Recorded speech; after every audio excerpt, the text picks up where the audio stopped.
अस्सलाम वालेकुम व्यूअर्स, मैं आपको अपने चैनल हेल्दी लाइफ में खुश आमदीद कहता हूँ। आज हम स्ट्रेल्का सिरप के बारे में बात करेंगे।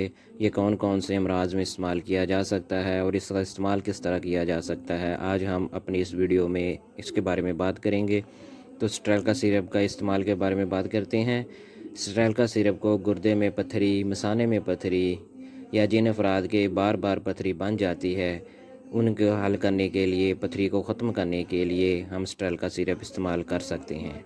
इसका दूसरे इस्तेमाल में पेशाब अगर रुक रुक कर आ रहा हो और पथरी का खदशा हो तो हम स्ट्रेल्का सिरप इस्तेमाल कर सकते हैं।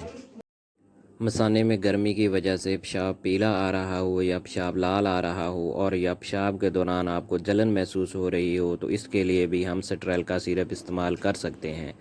स्ट्रेल्का सिरप के इस्तेमाल के चौथे जो इस्तेमाल है, इसमें हम अगर कोई तेज़ एंटीबायोटिक का इस्तेमाल करते हैं जिससे मैदे में ख़राबी होती है और पेशाब में जलन होती है तो इसके लिए भी हम स्ट्रेल्का सिरप इस्तेमाल कर सकते हैं।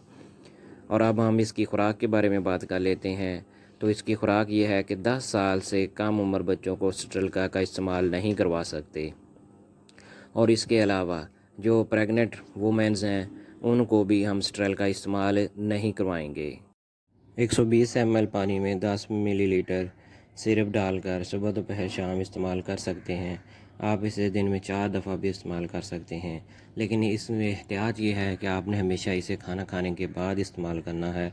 खाना खाने से पहले अगर इस्तेमाल करेंगे तो इस सूरत में आपको मोशन, दस्त वगैरह लगने की शिकायत हो सकती है। इसके साइड इफ़ेक्ट में चक्कर आ सकते हैं, उल्टी आ सकती है। उम्मीद करता